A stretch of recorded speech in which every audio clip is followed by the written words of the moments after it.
Madame, Monsieur, bonjour. Bienvenue dans l'information de la mi-journée sur RTI 2. À présent, les titres du jour. Pendant la fête de Pâques, les peuples du Vébaoulé convergent dans leurs différents villages. Ceux restés à Abidjan se retrouvent dans des endroits appelés Maki Baoulé. L'ambiance de ces lieux dans quelques instants. Et pour terminer, nous parlerons dans ce journal du pape François qui, durant sa vie, a exprimé des préoccupations concernant la situation à Gaza, appelant à la paix, à la fin de la violence et à la protection des civils, en particulier des enfants. Une fois de plus, soyez les bienvenus si vous nous rejoignez. Paquinou, c'est un déferlement des populations vers les villages baoulés du centre du pays. Celles restées à Abidjan célèbrent Paquinou, chacune à sa manière. Notre équipe de reportage composée de Théodore Zouzou et du Cadet Batul a pris l'ambiance dans les familles et dans les maquis baoulés de Yopougon. Angré-les-Pelles, commune de Cocody. Un camp plat règne au domicile du roi des Soyers, un fidèle catholique. Pourtant, c'est la Pâque. C'est dans cette tranquillité familiale que Marie, la cuisinière du jour, concocte des mets locaux. Pour elle, ce silence n'est pas un frein à la fête. On a fait la sauce feuille avec cabato, avec du riz. C'est ce que papa aime. Il n'y a pas de musique, mais on est dans la joie. Ça se passe dans le cœur. À table, à la terrasse de son domicile, le roi explique l'importance de célébrer la Pâque. On ne peut pas être un bon roi si on ne sait pas que c'est Dieu lui-même qui installe le royaume et qui installe le roi. Il faut demeurer toujours en Dieu, à l'image de Salomon, pour avoir toute la sagesse nécessaire, l'humilité nécessaire pour bien mener sa mission. Jésus lui-même est venu pour nous ramener à son Père qui est notre Père. Et il nous a donné son corps et son sang en héritage. Et nous, les rois, comme tous les dirigeants, nous sommes les premiers qui devront travailler dans ce sens pour ramener nos semblables à notre Père. La visite des parents au roi révèle l'amour, le service et le partage prônés lors de la célébration de la Pâque. C'est un moment très important pour nous qui sommes chrétiens, catholiques surtout, parce que aujourd'hui marque le jour de la résurrection du Christ. Et le Christ est venu en fait nous servir. Il est venu mourir pour nous, pour que nous soyons sauvés. Il est venu mourir pour que nous puissions avoir la vie éternelle, tout en reconnaissant que c'est lui qui est notre sauveur. Il faut qu'on vienne partager, communier aussi avec nos parents, avec nos proches, parce que le Christ a toujours été en fait entouré de ses disciples, entouré de sa famille, et a toujours partagé des repas avec eux. Dans la commune de Yopougon, au quartier Maroc, cette place qui était vide le vendredi saint est devenue exiguë à la tombée de la nuit de ce dimanche de Pâques. Personne ne veut rater ce moment. La fête, ça se passe, c'est chic, c'est intéressant. Pas que nous marchons en ville même, c'est en ville même, c'est chic même. Tous ceux qui sont restés ici, mais sont plus nombreux même que ceux qui sont partis au village, mon vieux. Ici, même, c'est chaud, mon vieux. Chaque année, on va au village, mais cette année, on a décidé de fêter Paquinou à Abidjan avec nos frères et sœurs qui sont restés ici. Ça se passe très bien. Depuis 14 ans, on est au Baoulé, tout se passe à merveille. On se marche presque sur les pieds, sur la piste de danse.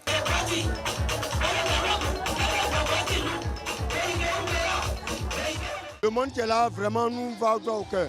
Nous sommes à 22h et quelques, mais la boisson manque. La boisson manque. Tout ce qu'on avait commandé, ça manque. Et nous, on cherche à aller prendre d'autres boissons encore. Même décor à 2 km de là, dans cet autre maquis baoulé à Yopougon, Anador. Le 10 jockey qui avait promis de casser la baraque fait trémousser les Paquinou fouets.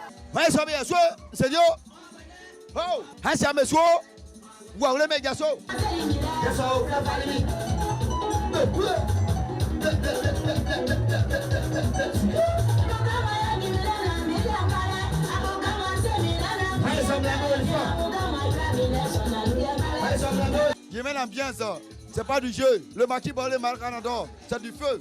La sélection, c'est bien assuré. Dans ce troisième maquis baoulé, toujours dans la même commune de Yopougon, cette fois au quartier Koweït, c'est le même spectacle. La rue occupée. Pour avoir une chaise, c'était vraiment compliqué. On n'a pas eu de table. Nous avons négocié avec nos voisins pour prendre un petit casier pour nous mettre à l'aise. On a dû demander aux dames qui vendent pour nous prêter au moins 2 chaises. C'est pour cette raison que nous sommes là. Les maquis baoulés ont réussi le pari de transposer le village dans la capitale économique pour ceux qui ont choisi de célébrer Jésus-Christ ressuscité. À l'occasion de la journée météorologique mondiale célébrée tous les 23 mars, la Sodexam a ouvert les portes de la station météorologique de Bondoukou à plus de 250 étudiants et élèves. On en sait davantage dans ce reportage. 117 étudiants de l'École nationale supérieure d'architecture et d'urbanisme de l'Université de Bondoukou, 135 élèves des classes de terminale C et D du lycée moderne 2 de Bondoukou et leurs encadreurs ont découvert la météorologie et son rôle stratégique dans la société. C'était le 21 mars 2025 à la station météorologique de Bondoukou à l'occasion de la journée météorologique mondiale. Nous avons profité de cette activité pour inviter les étudiants de l'université de Bondoukou qui apprennent encore le domaine de l'urbanisme et de l'architecture. Il y a un lien très étroit entre les données météorologiques que nous produisons et leur secteur de formation actuel. Célébrée tous les 23 mars, la journée météorologique mondiale offre aux acteurs l'occasion de se rapprocher de la population et de les sensibiliser sur des thématiques clés. Le thème de l'édition 2025 de la journée météorologique mondiale est « Combler les lacunes en matière d'alerte précoce ». C'est une opportunité pour nos apprenants pour l'atteinte des objectifs pédagogiques et car ça permettra à nos apprenants aussi de connaître la place et l'importance de la météorologie dans leur futur métier d'architecte et d'urbanisme. Dans quelques années, il y aura des ingénieurs météorologues sortis du lycée moderne 2 de Bondoukou. Lors de cette rencontre, les jeunes ont exploré le parc météorologique de la station centenaire de Bondoukou. Une situation pratique qui renforce les cours théoriques enseignés dans les salles de classe. Cette science-là est vraiment cruciale pour nous, étudiants en architecture et futurs architectes, parce qu'elle nous permet de savoir comment, à quelle période construire, comment construire, quels sont les matériaux. Nous tiendrons compte de l'impact météorologique pour pouvoir planifier nos différentes villes et nos différentes infrastructures. J'ai compris aussi que la Sodexam a eu à réaliser plusieurs succès et je désire, en tant qu'élève, être un jour membre de la Sodexam pour servir ma patrie. J'ai retenu durant cette journée que la Sodexam prévoit tout ce qui est pluie, soleil, nous permet aussi d'éviter les inondations. Au nom du directeur général, le chef de la station météorologique de Bondoukou, Luc Olivier Koulibaly, a rappelé la volonté de la Sodexam de prendre une part active dans la formation des jeunes, l'avenir de notre monde menacé par les conséquences du changement climatique. Il s'agit de l'événement culturel phare de la région du Sud-Comoé, le Samandjé Festival. Et ce rendez-vous qui se fait dans le respect de la tradition et où s'opère la majestueuse course de pirogue autour de la lagune Abi. Rendons-nous au cœur des préparatifs de ce moment où le sacré prend le pas sur le modernisme. Et Jeanne Atoubé. Abi, village de la région du Sud-Comoé dans le département d'Aboisseau. Depuis plusieurs jours, l'atmosphère est au préparatif du plus grand événement culturel devenu une institution dans ce village que berce la lagune Abi, le Samandjé Festival. Alors, qu'est-ce qui va se passer à partir du samedi 19? Alors déjà, la première partie qui sera consacrée à la demi-journée, ce sera la sortie de la pirogue de génération. C'est une exigence de la tradition, invoquer les mânes et les ancêtres du village et leur confier la réussite de l'événement. Chaque année, les organisateurs du Samandjé Festival s'y soumettent. Mais tous les rites sont l'affaire des dépositaires de la tradition.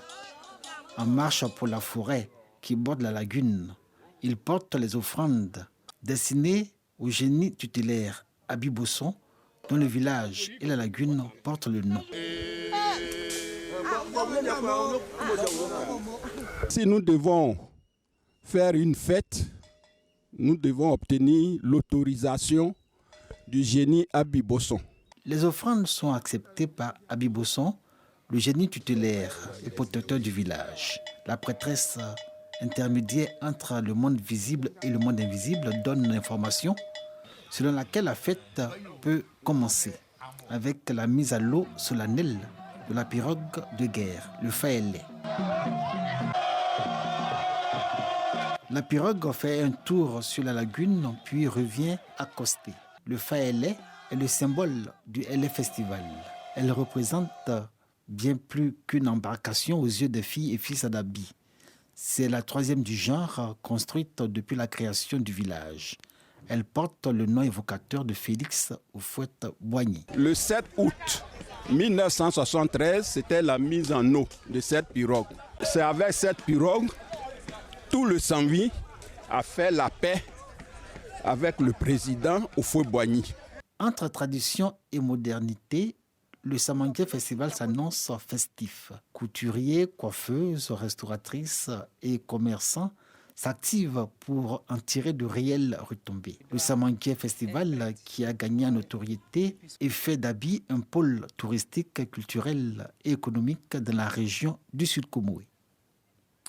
La population de la région du Folon, dans le district du Denguélé, prie pour la paix en Côte d'Ivoire en cette période électorale. Fils et filles, tous originaires de la dite région, se sont retrouvés dans la commune d'Anyama. Les détails de cette rencontre avec Assit Andiara.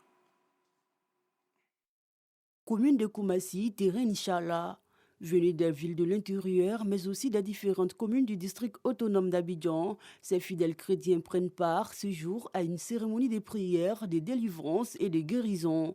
Dénommé le Week-end du Salut, ce congrès est initié par la communauté missionnaire chrétienne internationale de Côte d'Ivoire, CMCCI. Objectif, sauver des âmes perdues et glorifier le Seigneur pour sa grâce et sa miséricorde. Pour prêcher l'évangile et amener ceux qui n'ont pas encore accepté Jésus à donner la vie à Jésus et les amener à la repentance.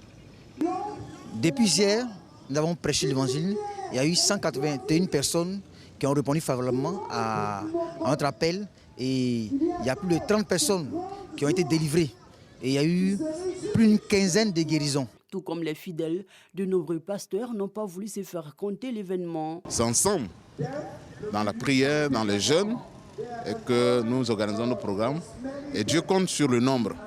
Et donc, tous les pasteurs qui avaient un rôle particulier à jouer, il fallait que nous puissions nous réunir pour que chacun apporte sa part de contribution. Plusieurs sont venus aujourd'hui avec beaucoup de fardeaux, beaucoup de problèmes, qui vont se lever pour donner la vie à Jésus. Il doit falloir qu'on les suive après, qu'on leur donne des conseils, qu'on les aide à s'asseoir dans le Seigneur. La communauté missionnaire chrétienne internationale de Côte d'Ivoire, CMCCI, n'est pas sa première activité de ce genre. Chaque mois, des séances de prière sont organisées par les responsables pour conduire les fidèles sur le chemin du salut.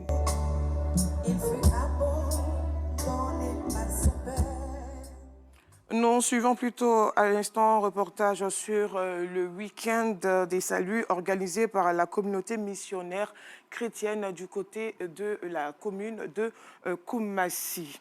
Poursuivons ce journal hors de la Côte d'Ivoire. Le gouvernement congolais durcit le ton contre l'ancien président Joseph Kabila et ses proches après l'annonce de la suspension des activités de son parti, le PPRD, sur toute l'étendue du territoire. Plusieurs arrêtés ministériels ont été pris selon nos informations. Des procédures sont en cours pour aller plus loin avec des conséquences sur les biens, les comptes bancaires et la liberté de circulation de plusieurs personnalités politiques.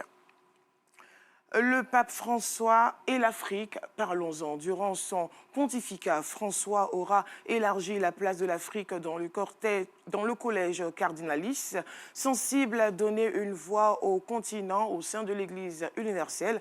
Certaines de ces figures seront néanmoins parfois portées des options différentes que le pape argentin. François aura créé pas moins de 17 cardinaux sur le continent, la plupart étant des électeurs en cas de conclave, c'est-à-dire des personnes âgées de moins de 80 ans. Et pour terminer, toujours au sujet du pape, il est mort ce 21 avril et l'émotion des chrétiens du monde entier est très vive, à commencer par la vieille ville de Jérusalem où les célébrations pascales sont endeuillées par la nouvelle qui a pris le cours de nombreuses personnes. Pour les chrétiens de Gaza que le pape appelait chaque soir, l'émotion se mêle au souvenir. Voilà, fin de cette édition. Merci de l'avoir suivi.